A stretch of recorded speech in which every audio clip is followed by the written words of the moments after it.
ये बाइबल में लिखा हुआ है।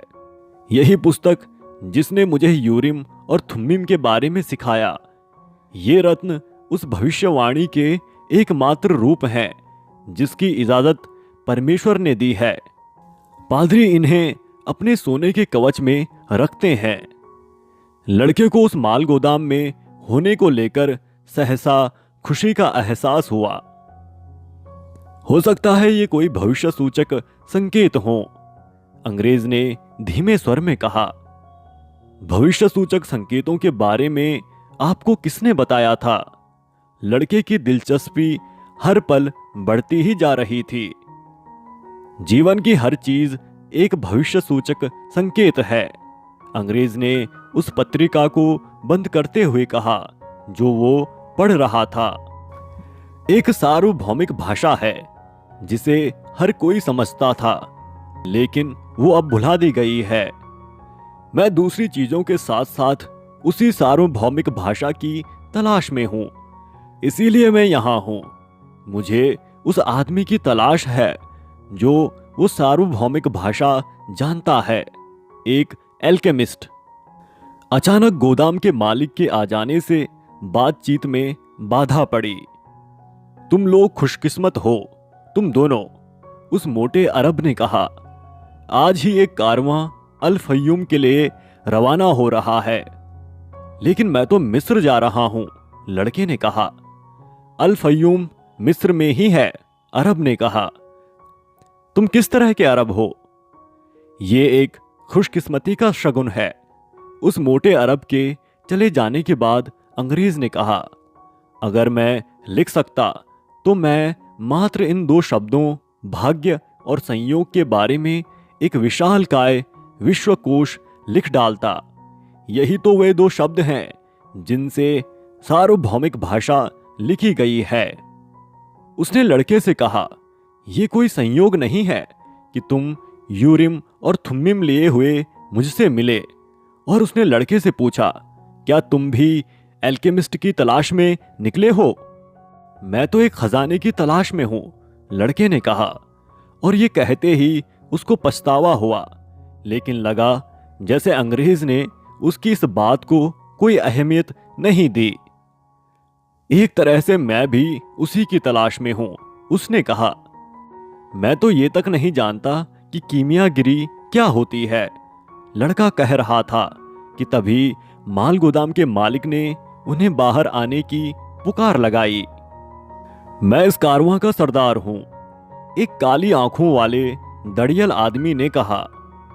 मेरे साथ चलने वाले हर व्यक्ति की जिंदगी और मौत मेरे हाथों में होती है। रेगिस्तान एक मनचली औरत की तरह होता है और वो कभी कभी मर्दों को पागल कर देती है। वहां करीब 200 लोग एकत्र थे और 400 जानवर, ऊंट, घोड़े, खच्चर और मुर्गे मुर्गियां। उस जमावड़े में औरतें, बच्चे और अपने कमरबंद में तलवारें खोसे या अपने कंधों पर राइफलें टांगे बहुत सारे मर्द थे। अंग्रेज के पास कई सूटकेस थे जिनमें पुस्तकें भरी हुई थीं। चारों तरफ शोर मचा हुआ था और सरदार को अपनी बात समझाने के लिए उसे बार बार दोहराना पड़ रहा था। यहां बहुत से अलग अलग तरह के लोग हैं और हर एक का अपना खुदा है, लेकिन मैं एक ही खुदा की खिदमत करता हूं और वो है अल्लाह। और उसके नाम पर कसम खाता हूं कि मैं रेगिस्तान को फतह करने के लिए हर मुमकिन कोशिश करूंगा। लेकिन मैं चाहता हूं कि आप जिस किसी भी खुदा में भरोसा रखते हो उसके नाम पर कसम खाएं कि मैं आपको जो भी हुक्म दूंगा आप उसको मानेंगे। रेगिस्तान में नाफरमानी का एक ही मतलब होता है, मौत। भीड़ में फुसफुसाहटें तैर गईं। हर कोई आहिस्ता आहिस्ता अपने अपने ईश्वर के नाम पर कसम ले रहा था। लड़के ने ईसा मसीह के नाम पर कसम ली। अंग्रेज ने कुछ नहीं कहा और वे फुसफुसाहटें उससे ज्यादा देर तक जारी रहीं जितनी किसी सरल सी शपथ लेने में लगती है। लोग ईश्वर से अपनी हिफाजत के लिए प्रार्थना भी कर रहे थे। बिगुल की एक लंबी आवाज गूंजी और हर व्यक्ति अपने अपने जानवरों पर सवार हो गया। लड़के और अंग्रेज ने ऊंट खरीदे थे और वे अनिश्चय के भाव से उनकी पीठों पर सवार हो गए। लड़के को अंग्रेज के ऊंट पर दया आ रही थी, जिस पर पुस्तकों के बक्से लदे हुए थे। संयोग जैसी कोई चीज नहीं होती। अंग्रेज ने बातचीत का सिरा फिर वहीं से पकड़ते हुए कहा जहां से वो माल गोदाम में टूट गया था। मैं यहां इसलिए हूं क्योंकि मेरे एक दोस्त ने एक ऐसे अरब के बारे में सुन रखा है जो, लेकिन कारवां चल पड़ा था और अंग्रेज की बात को सुन पाना असंभव हो गया था।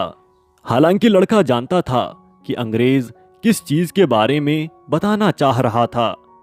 वो रहस्यमय श्रृंखला जिसमें एक चीज दूसरी चीज से जुड़ी होती है, वैसी ही श्रृंखला जिसकी वजह से वो गड़हरिया बना, जिसकी वजह से उसे बार बार एक ही सपना आया जो उसे अफ्रीका के एक शहर के करीब ले आया, जहां उसकी मुलाकात उस राजा से हुई और जिसकी वजह से वो ठगा गया ताकि वो उस क्रिस्टल के दुकानदार से मिल पाता। और इंसान अपनी नियति को हासिल करने के जितने ही करीब पहुंचता जाता है, उतनी ही वो नियति उस इंसान के जीवित बने रहने की सच्ची वजह बनती जाती है, लड़के ने सोचा। कारवां पूरब की ओर चल पड़ा। वो सुबह के वक्त सफर करता था। जब सूरज सिर पर आ जाता तो वो पड़ाव डाल देता था और दोपहर बीतने के बाद फिर से चल पड़ता था। लड़का अंग्रेज से बहुत कम बात करता था क्योंकि अंग्रेज ज्यादातर वक्त अपनी पुस्तकों में ही डूबा रहता था। लड़का खामोशी के साथ रेगिस्तान में जानवरों और लोगों की आवाजाही को बारीकी से देखता रहता था। अब सब कुछ उस दिन से अलग था जिस दिन वे सफर पर निकले थे। तब अफरा तफरी और चीख पुकार थी, बच्चों के रोने की आवाजें और जानवरों की हिनहिनाहटें थीं। और ये सब गाइडों और सौदागरों के पस्त आदेशों में गड्ढमड्ढ हो रहे थे। लेकिन रेगिस्तान में सिर्फ शाश्वत हवा की आवाज और जानवरों के पैरों की टापें सुनाई दे रही थीं। यहां तक कि गाइड भी एक दूसरे से बहुत कम बातचीत कर रहे थे। मैं इन रेतों से कई बार गुजरा हूं, एक ऊंट सवार ने एक रात कहा था।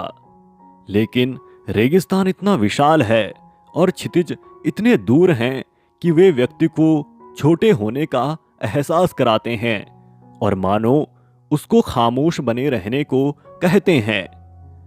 हालांकि लड़के ने इससे पहले कभी रेगिस्तान में कदम भी नहीं रखा था, तब भी वो सहज ही समझ गया कि वो आदमी क्या कहना चाह रहा था। वो जब भी कभी समुद्र को या आग को देखता था तो उनकी तात्विक शक्ति के प्रभाव से खामोश हो जाया करता था। मैंने भेड़ों से सीखा है और मैंने क्रिस्टल से सीखा है, उसने सोचा। मैं रेगिस्तान से भी कुछ सीख सकता हूं। ये बुजुर्ग और ज्ञानी लगता है।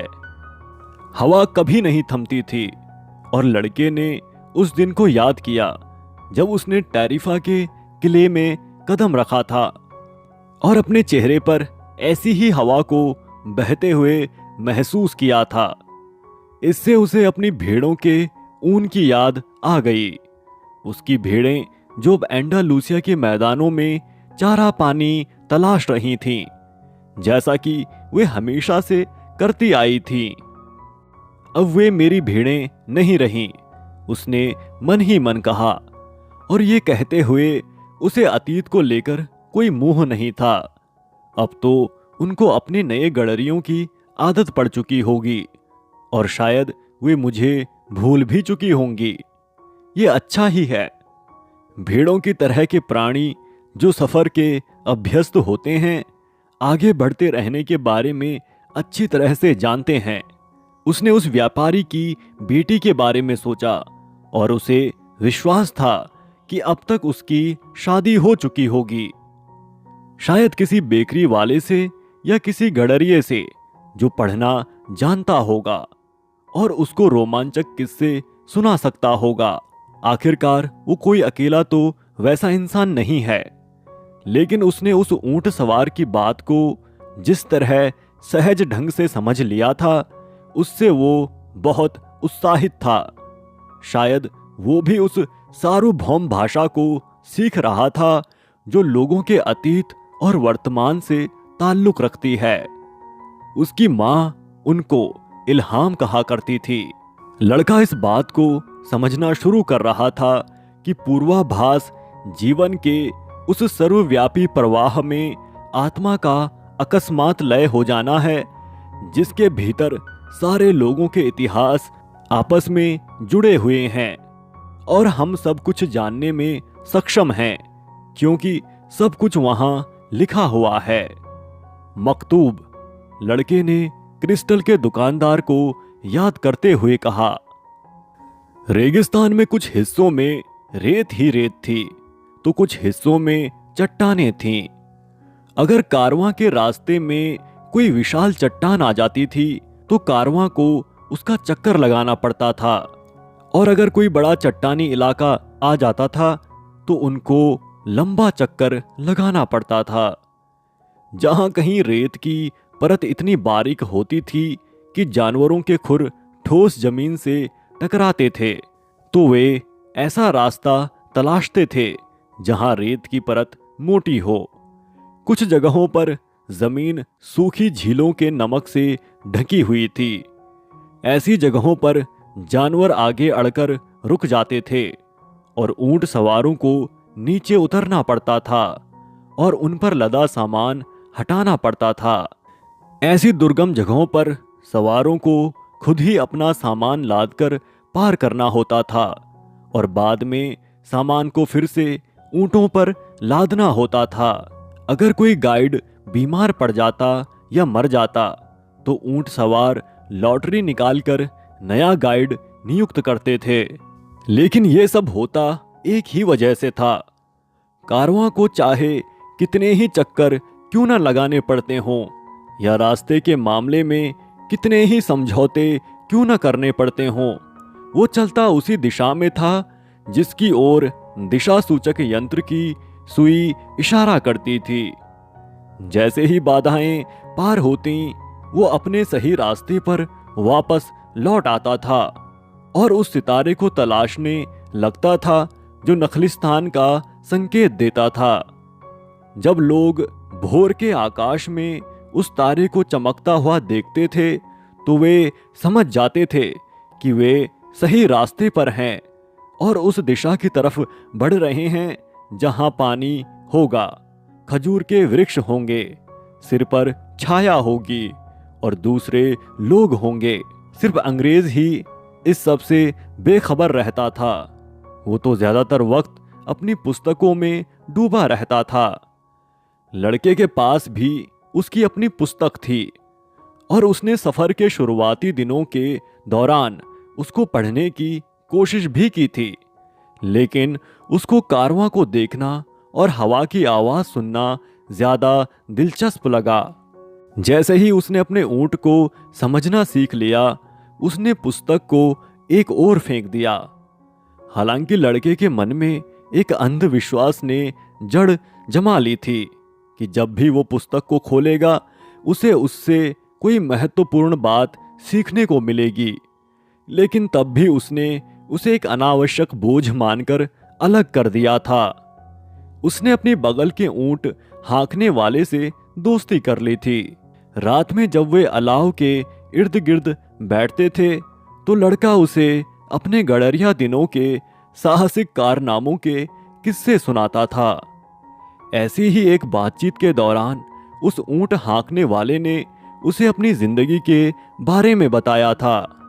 मैं अल कैरूम के करीब रहा करता था, उसने कहा। मेरा अपना बागान था, बच्चे थे और एक ऐसा जीवन था जो मेरे मरने के पल तक बदलने वाला नहीं था। एक साल जब सबसे अच्छी फसल आई तो हम सब मक्का गए और मैंने अपनी जिंदगी की अकेली मुराद पूरी की। अब मैं खुशी खुशी मर सकता था और ये सोचकर मुझे खुशी होती थी। एक दिन धरती कांपने लगी और नील का पानी अपने तटों से बाहर बह निकला। मैं सोचता था कि ऐसा सिर्फ दूसरों के साथ ही हो सकता था, मेरे साथ कभी नहीं हो सकता था। मेरे पड़ोसियों को डर था कि बाढ़ में जैतून के उनके सारे दरख्त बह जाएंगे और मेरी बीवी को डर था कि हम अपने बच्चों को खो देंगे। मुझे लग रहा था कि मेरा सब कुछ बर्बाद हो जाएगा। जमीन उजड़ चुकी थी और मेरे लिए रोजी रोटी कमाने का कोई दूसरा तरीका ढूंढना जरूरी हो गया था। इसलिए अब मैं एक ऊंट हाँकने का काम करने लगा हूं। लेकिन उस तबाही ने मुझे अल्लाह की सीख को समझना सिखा दिया। अगर कोई मनमाफिक चीज को हासिल करने की काबिलियत रखता है तो ऐसे इंसान को अज्ञात से डरने की जरूरत नहीं है। हम उस चीज को गंवा देने से डरते हैं जो हमारे पास होती है, चाहे वो हमारी अपनी जिंदगी हो या हमारा माल और संपत्ति हो। लेकिन ये खौफ उस वक्त भाप बनकर उड़ जाता है जब हम ये समझ लेते हैं कि हमारी जिंदगी के किस्से और दुनिया की तवारीख एक ही हाथ से लिखे गए हैं। कभी कभी उनके कारवां की मुलाकात किसी दूसरे कारवां से हो जाती थी। एक कारवां के पास हमेशा ही कुछ ना कुछ ऐसा होता था जिसकी जरूरत दूसरे को होती थी, जैसे सब कुछ वाकई एक ही हाथ का लिखा हुआ हो। जब ऊंट हाँकने वाले अलाव के इर्द गिर्द बैठते तो वे अंधड़ों के बारे में एक दूसरे को जानकारी देते और रेगिस्तान के बारे में अपने अपने किस्से सुनाते। कभी कभी रहस्यमय किस्म के नकाब पोश आदमी प्रकट हो जाते। ये बड्डू थे जो रेगिस्तान के रास्तों की निगरानी किया करते थे। वे चोरों और बर्बर कबीलों के बारे में चेतावनियां देते थे। वे खामोशी के साथ आते थे और उसी तरह चले जाते थे। वे सिर से पैर तक काली पोशाकों से ढके होते थे, जिनमें से सिर्फ उनकी आंखें ही दिखाई देती थीं। एक रात एक ऊंट हाँकने वाला उस अलाव के पास आया जहां ये लड़का और वो अंग्रेज बैठे हुए थे। कबीलाई जंग की अफवाहें सुनने में आ रही हैं, उसने बताया। तीनों खामोश हो गए। लड़के ने महसूस किया कि माहौल में भय व्याप्त था, हालांकि कोई कुछ कह नहीं रहा था। एक बार फिर वो बिना शब्दों वाली भाषा को, सार्वभौमिक भाषा को महसूस कर रहा था। अंग्रेज ने पूछा, कोई खतरा तो नहीं है? एक बार आप रेगिस्तान में आ गए फिर वापसी मुमकिन नहीं है, ऊंट हाँकने वाले ने कहा। और जब वापसी मुमकिन नहीं होती तब आपको सिर्फ इस बात की चिंता करनी होती है कि आगे बढ़ने का सबसे अच्छा तरीका क्या है। बाकी सब तो अल्लाह के हाथ में है, चाहे वो खतरा ही क्यों ना हो। और अपनी बात खत्म करते हुए उसने उसी रहस्यमय शब्द का इस्तेमाल किया, मकतूब। आपको कारवां की तरफ ज्यादा ध्यान देना चाहिए। ऊंट हाँकने वाले के चले जाने के बाद लड़के ने अंग्रेज से कहा, हम ढेरों चक्कर लगाते हैं लेकिन हम हमेशा एक ही दिशा में बढ़ते रहते हैं और तुम्हें दुनिया के बारे में ज्यादा से ज्यादा पढ़ना चाहिए। अंग्रेज ने जवाब दिया, इस मामले में पुस्तकें कारवां जैसी ही होती हैं। बड़ी तादाद में लोगों और जानवरों ने और भी तेज रफ्तार के साथ सफर शुरू कर दिया। दिन तो यूं भी हमेशा ही खामोशी में बीतते थे, लेकिन अब वे रातें भी खामोशी में बीतने लगीं। जब मुसाफिरों को आमतौर से अलाव के इर्द गिर्द बैठकर गपशप करने की आदत हुआ करती थी। और एक दिन कारवां के मुखिया ने फैसला सुना दिया कि अब से अलाव नहीं जलाए जाएंगे।